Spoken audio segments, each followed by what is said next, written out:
Hello, I'm Ray Eiler, president of the Piqua Antique Car Club, and this is our 33rd annual show here at the Miami County Fairgrounds.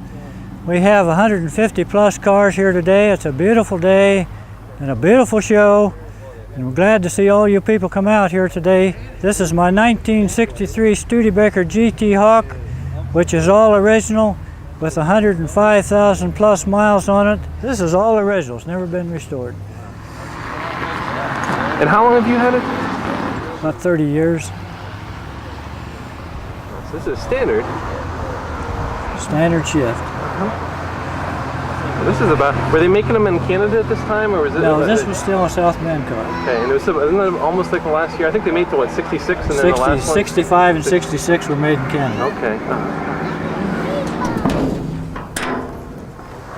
So what size engine does this have? 289 V8, Studebaker engine. Have you had to do much in terms of much maintenance and stuff on the engine? Or? No, not really. Just tune-ups is basically all I've ever done to the car. Of course, I had to put tires on, batteries. Very good running car, easy start.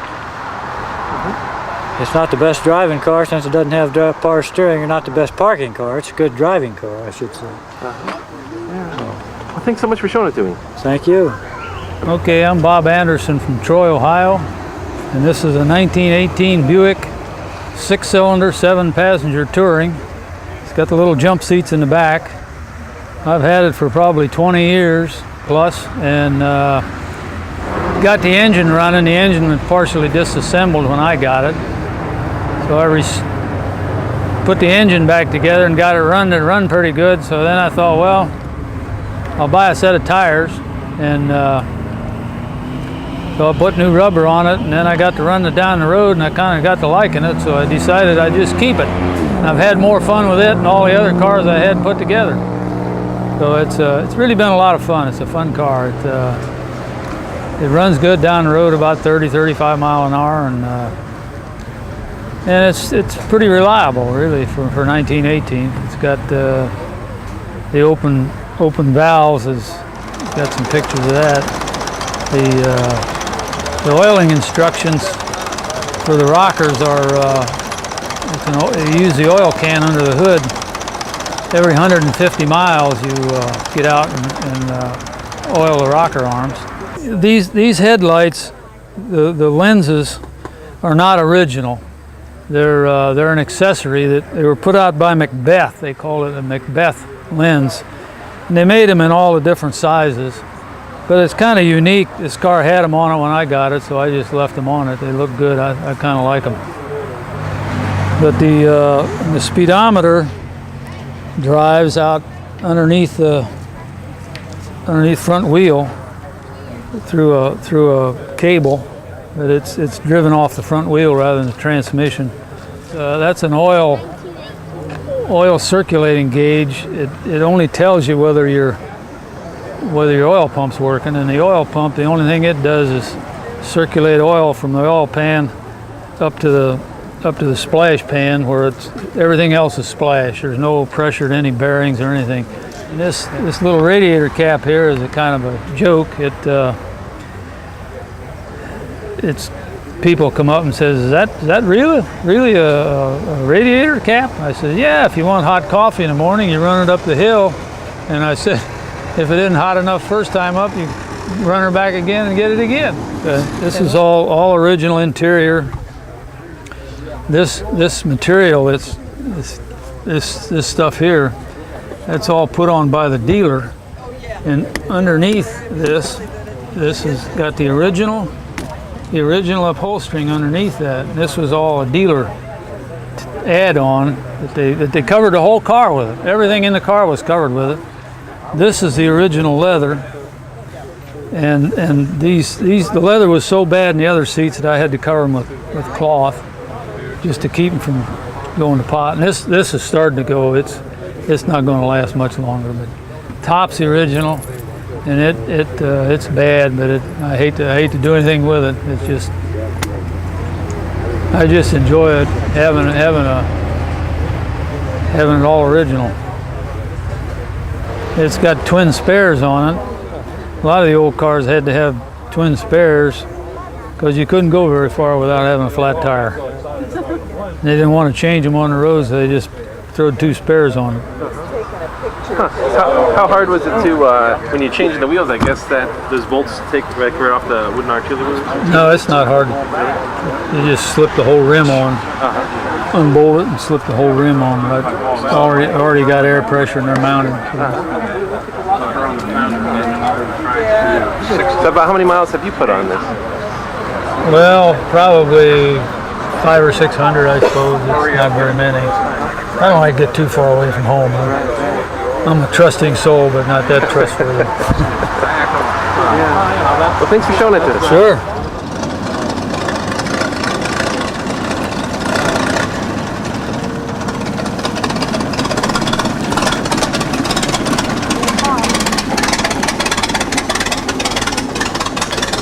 Hi, I'm Bud Clement. I'm from Piqua, Ohio, and this is a 1935 3-window Ford Coupe. I've had it for about 30 years or so, or maybe more. And I had one like that when I was courting my girlfriend, which turned out to be my wife. And we sold it and got us a better car. But then I saw this one and I just had to have it. So I bought it and we've had it ever since. And it's a 3-window coupe. Most of the coupes you see are 5 windows. They got little windows behind the door. This one here is a rumble seat model, and the back window cranks down so you can talk to somebody in the rumble seat, which is a nice, good thing to have. And I've got all the extras that I can find that were in that time frame. I put it on there. I like them extras. The checkerboard hood, we used that when I was a kid. We had them, did that, and I remembered it, so I thought, well, I'd try it. Now, this isn't paint, it's tape, and I'm getting people's reaction. And and I already decided it's something I want, so I'm going to have them painted that way. And the coupe itself is A1 shape. It's all original, but brakes. I've got hydraulic brakes on it. I want to be able to stop. But other than that, the car is all original, and I drive it. It's a flathead Ford V8. I drive it everywhere. I mean, any place I want to go, I take it. And I enjoy it a lot, and it's just a good old car. I've got clothes on that dog, and the reason for that was it shook all the time out there. I'd go down the road and it'd shake real bad, and I just assumed, I said to myself, Self, that dog is cold. So I put those clothes on him, but it didn't help. It still shakes. So the clothes didn't help it a bit.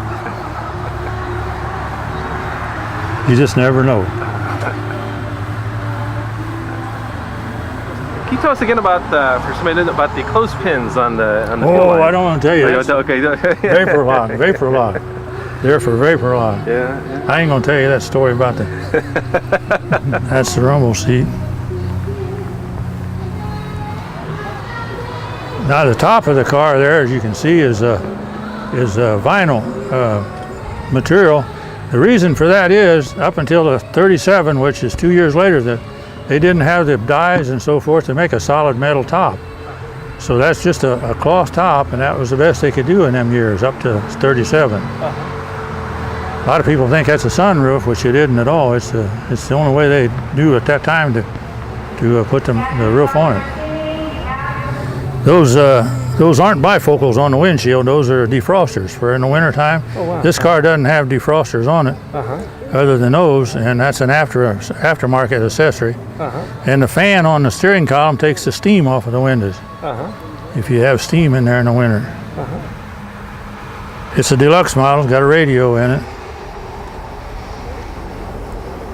And it's all original, all but the brakes. I got hydraulic brakes on it, so I could stop it. It's a real nice parade car. Well, thank you so much for showing it to me. Talk about the car real quick. 1928 Model A coupe with a rumble seat. I've had it about 25 years now. Best friend had it, but then cancer got him, so we got it from his widow. Had the engine overhauled by Cease McLean in Sydney about 25 years ago. Nice. You out and drive it a lot? Oh, quite a bit. You know, a few times a year, really. Hi, I'm Patty Wood. And I'm Dick Wood. And what we have here today is a 1920 Studebaker Big 6 Model AG. The car had been sitting since 1931 in New Jersey, and we purchased the car September the 11th of last year. That's the day the World Trade Centers were destroyed. The car is a Big 6, has 354 cubic inch engine, and it runs great.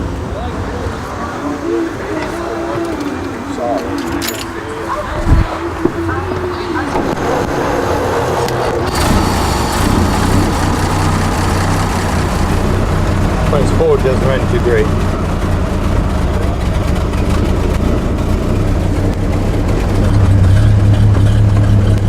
That's with the cutout.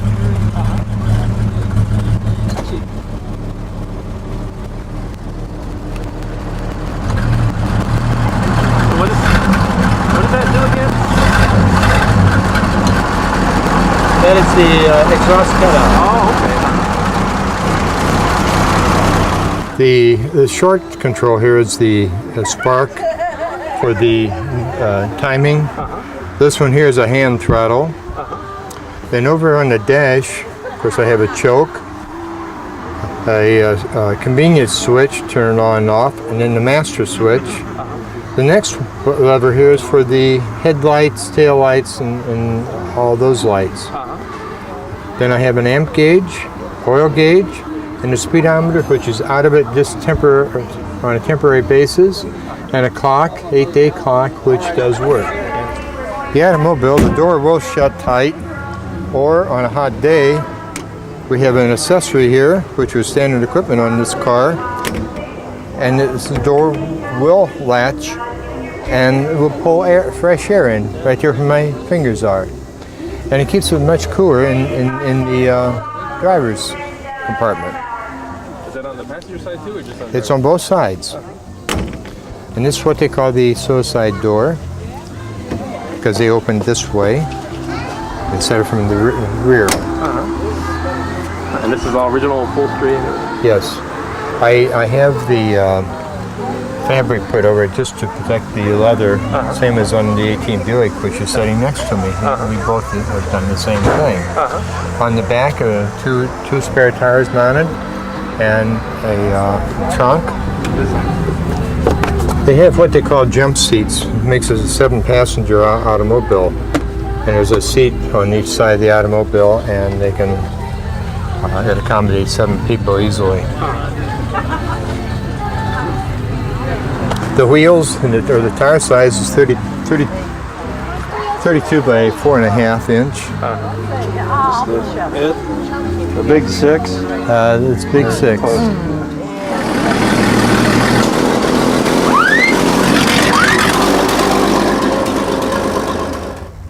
I'm Noel Renner and live in Pleasant Hill, Ohio, and I have a 54 Hudson Hornet here, a convertible, which is pretty rare. They only made like 220 of these Hudsons in the convertibles in 54, and I have a lot of fun with it, driving across the country a lot. Been to California in it twice, and I put 50,000 on it in 10 years, so I enjoy my car. Okay, this is a Hudson Hornet engine. It's a 308 cubic inch motor with 20H power, which gives you 2 carburetors and has the luxury stuff, the power brakes and the power steering, and a lot of little things that went with the Hornet. And that motor was capable of doing anything you wanted to do with it. It won a lot of races at the racetracks. In the 50 and 54, it held all the records on the circle tracks, and I used to run one at the drag strip and won a lot of races with it. I lost twice in 5 years. And so we had a lot of fun with our Hudsons, and still do.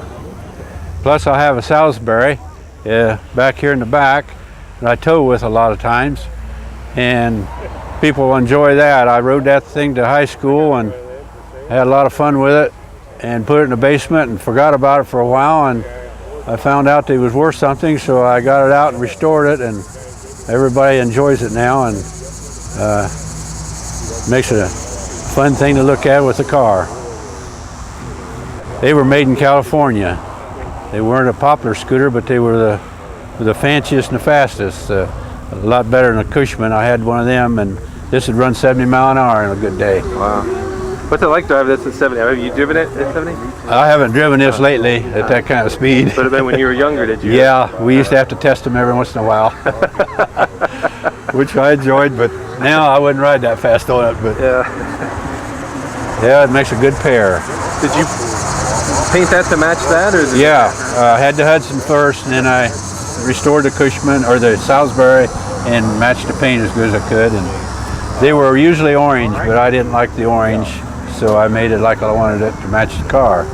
I've done the car, I had it about 25 to 30 years, but I only had it restored in the last 10 years. And I've driven it ever since. It's had a lot of wear and tear, chips here and there, but I put air conditioning in it. That's the only option that's not original on it.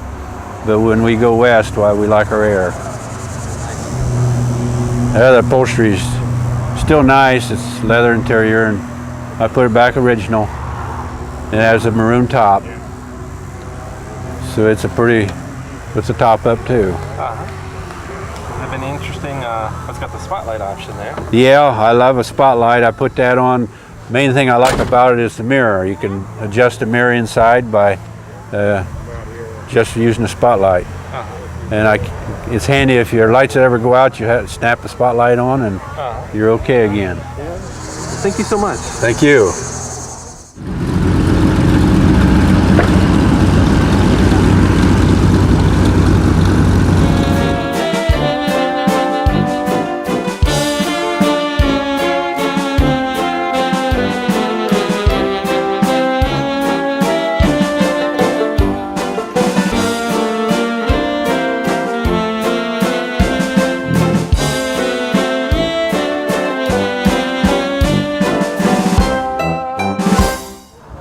My name is Bob Jameson. I live in Troy, Ohio, and I'm a member of the Wheelman, which is a group dedicated to the preservation of old bicycles, bicycle memorabilia, bicycling activities, so on. It's actually a worldwide organization, and the bicycles are, generally speaking, 1915 and earlier is what we're trying to preserve and promote.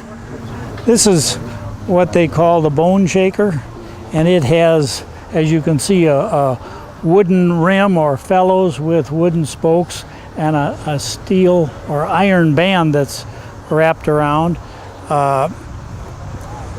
Back in the probably 1860s, 70s, these bicycles were made up oftentimes by a company that made probably small numbers.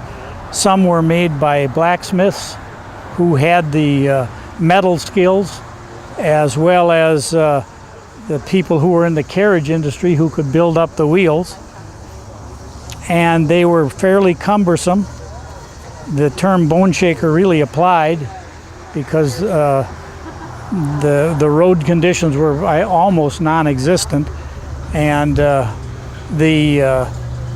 steel or iron wrapping around the rim made it treacherous if the road was at all hard. Like riding this bike on a paved surface is a little bit treacherous. These are called adult tricycles, and they range generally in the 1880s through maybe the 1890s, and have various tricycle configurations.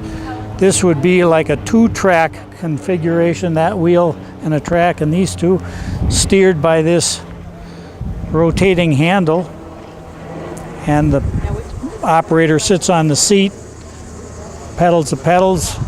There's a little anti-wheelie device back here, so if you were climbing a hill and you didn't want the bike to come over on you, it would stabilize it. And this is a handhold for the left hand while you're pumping. This one lets you steer, and if you have to apply the brake to slow down, you just pull this lever up and it stops it.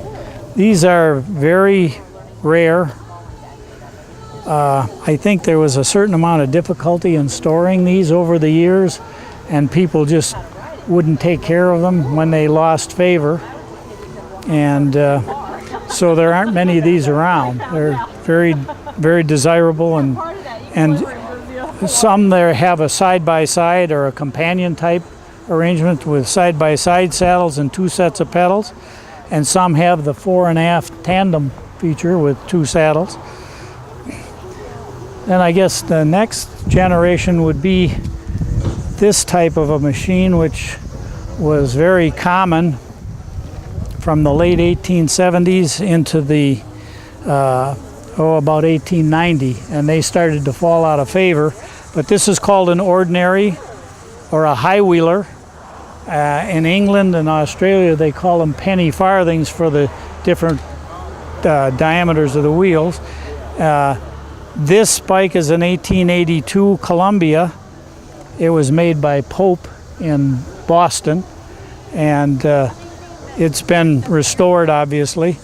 But this is what the majority of the people had, and the hazard herein was if you would run into something, the bike had a tendency to rotate. The term header came from people getting pitched off the front of these, and there were numerous injuries, serious injuries, so they had to try and come up with something to minimize that.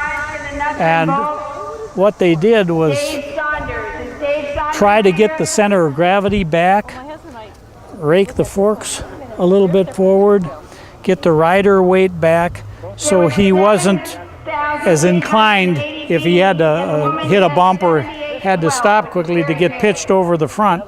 This is called a Springfield Roadster, and these pedals, you can stroke one or the other independently. You can stroke them together or alternate. And when you push this down, there is a spring that helps draw it back up, but it is such a effort because you have to lift your foot up. So it wasn't extremely popular.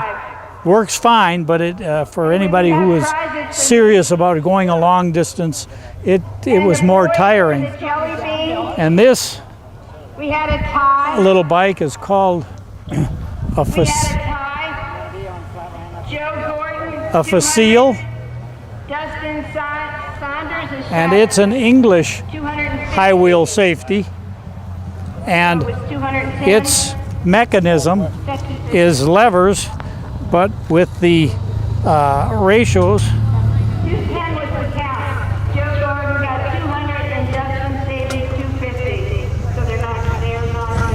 And then the pneumatic tire was developed. I think Dunlop in Scotland developed the pneumatic tire, and gradually it became the accepted way to go. And this bike would be an example of an early pneumatic. This is a Victor, an 1895 Victor. Kind of a sporting machine. You can see the dropped handlebars, and fairly lightweight bike. They call them scorchers, the manufacturers, for young guys who like to get out and really go. Quite efficient, amazingly light when you consider they didn't have, or they weren't working with aluminum. And from that style, you get into this a little bit much more conventional looking bicycle, even though this is turn of the century, 1900 or perhaps a year or two earlier. And this is a Gormley Jeffrey made by a company in Chicago that eventually made the little Rambler automobile and became American Motors eventually. So the kind of an interesting tie how some of these bicycle companies evolved into automobile companies, motorcycle companies, and so on. There's some displays over here of a early wheel truing stand with an old wooden rimmed wheel mounted in it. and some unique wrenches that are applicable to bicycles, various types of spoke wrenches for tightening bicycle spokes, spoke nipples. The red bicycle is a Bowden, and it was designed by an Englishman, and it's probably late 50s, and it was a situation where it kind of was ahead of its time,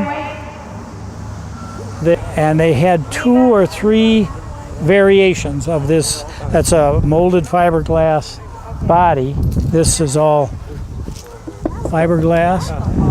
It's actually a very nice riding bike, but I think it was too streamlined. Now they're very desirable, extremely collectible, and finding original Bowdens is not easily done. This is a Perkins tricycle, and the whole idea is that you're facing one direction but you're steering from behind. It was patented in 1880, I think. It was made in Norwalk, Ohio by a man named Perkins. It's a pretty unusual contraption, but looks, I think, a little older than what it actually is. It was patented in the 1880s. It looks a little more like something from the 60s or 70s. Probably originally had wooden blocks for the pedals. They're missing now, so you just have to crank right on the cranks. But all wood except for some of the metal fittings where the wear and tear is, but everything else is all wood on it.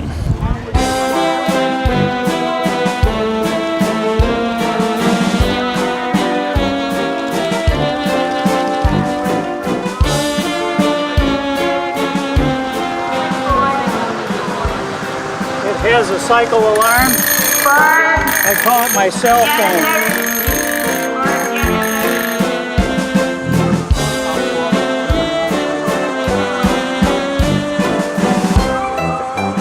Okay, my name is Bob Stevens, and I'm from Sydney, Ohio, and I've owned this 35 Ford 5-window coupe for approximately 2 years now, a little over 2 years, and it was pretty much done when I bought it. I bought it pretty much the way it is.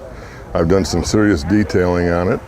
The car has won quite a few awards. It's won an AACA Junior First and Senior and a Dearborn Award, and it's won several Best of Show awards. I can't take credit for the restoration, just preserving it is all. It did take 8 years to restore the car by a former owner, and he did it right. It's as beautiful underneath as it is on the top side. Well, this is the original engine, 85 horse. It's the old flathead L-head V8 Ford made for a number of years, actually from 32 up to 53. And this year here is putting on 85 horsepower. It's got aluminum heads on it, and it's stock. It's been rebuilt to stock specs, and this particular engine runs extremely well. The old Ford V8 was a low-priced car and with a V8 engine in it, which separated it from the other low-priced cars, the Chevrolet and the Plymouth, and which did not offer V8 power. And this particular car is a delightful runner. It goes down the road just beautifully, but it's still a show car yet, so we don't drive it very much, sparingly. A few miles each week on nice sunny days, and that's about it. Hey, my name is Brian Phillips. I'm from Piqua, Ohio, and what we have here is a 1967 Chevy Camaro. The first year they made the car, it's basically what they call a muscle car. It's got approximately 100 and some thousand miles on it. I bought it basically restored. I drove it back and forth to work like a fool, and then I basically had it redone and parked it in my garage ever since. So it's basically a show car now. It's all original interior, still. Original carpet, original headliner, original vinyl.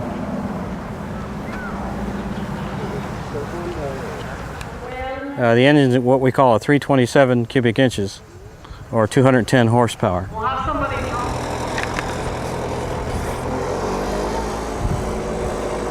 I'm Sherry Smith from New Carlisle, Ohio. I have a 59-98 convertible Oldsmobile. I've owned it for about 15 years now. I've restored it all myself. I understand that there's 5 of them in Ohio and less than 100 nationwide. of the 98 convertibles.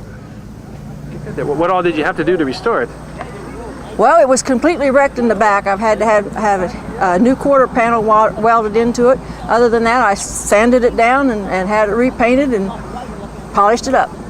Very good. I see you got the whole, on the inside you got the whole kind of dandelion yellow or that's sunflower. Or sunflower, I'm sorry. Sorry. Yeah. It's definitely a woman's car. I got it decorated out in sunflowers. I redid the seats, and the rest of it is all stock. Engine-wise, it's all stock. Nothing's been changed on it. You get out and drive it a lot? Every weekend, it's at a car show. In fact, we've been to 3 car shows this weekend with it alone.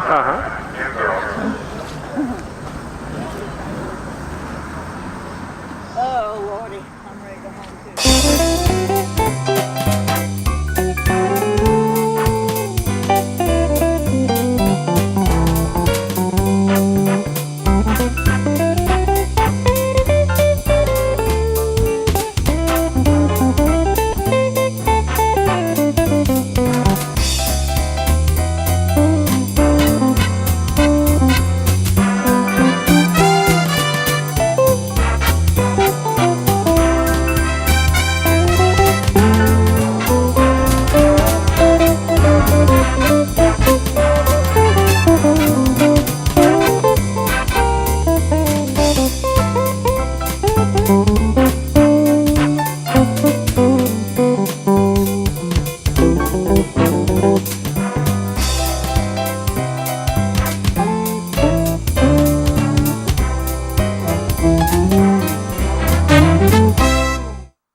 Hi, I'm Nick Essinger. I live here in Troy. Been here for 27 years. The car is a 1964 Imperial Crown Coupe made by Imperial, a division of Chrysler, not a separate Chrysler.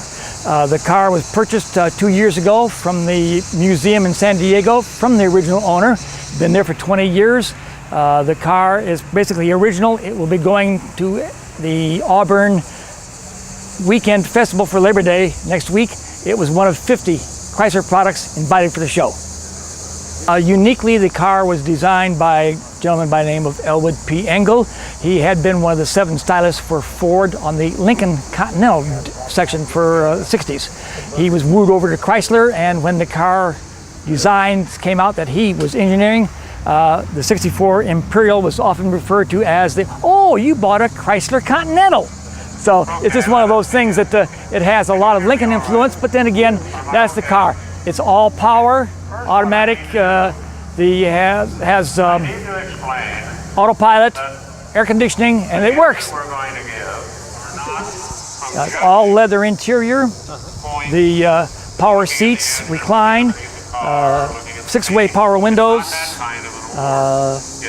AM, FM with reverberator, autopilot, which is now cruise control, and the car is essentially original. It was repainted about 23 years ago, but it was good enough that it made the invite to Auburn for Labor Day weekend. And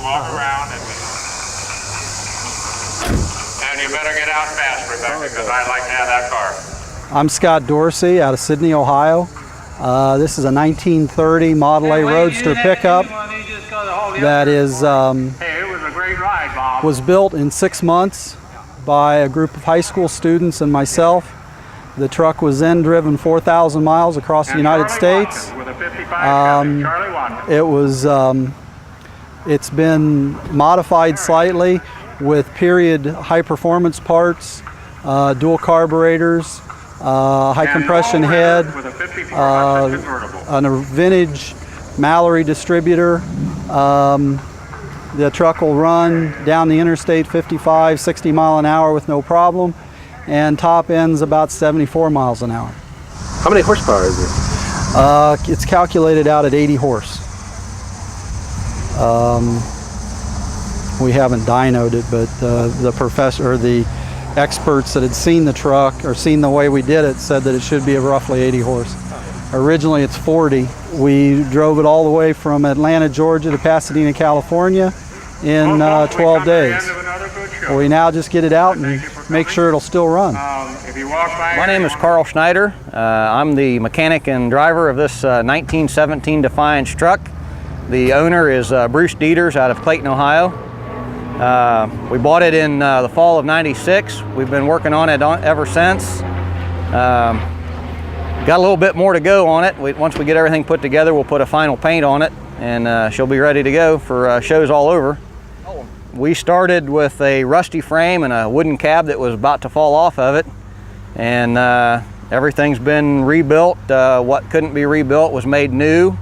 We've got a small machine shop of our own, just private, and we've made quite a few parts, and I rebuilt the magneto and carburetor myself. The engine was done in Indiana by a friend of the owner, and it's just been a real interesting ongoing project. Do you know anything about what this truck originally was used for? No, we're not sure. It was probably a farm truck. It had a wooden flatbed. It's a 1.5 ton model. I believe they might have made a 5 ton model also. Far as we can tell, there's only about 5 or 6 of these known around, and they're kind of scarce. What kind of top speed these we're looking at? Normally you drive this what? Well, the dash plaque says if you run the truck over 16 miles an hour, you'll void the factory warranty.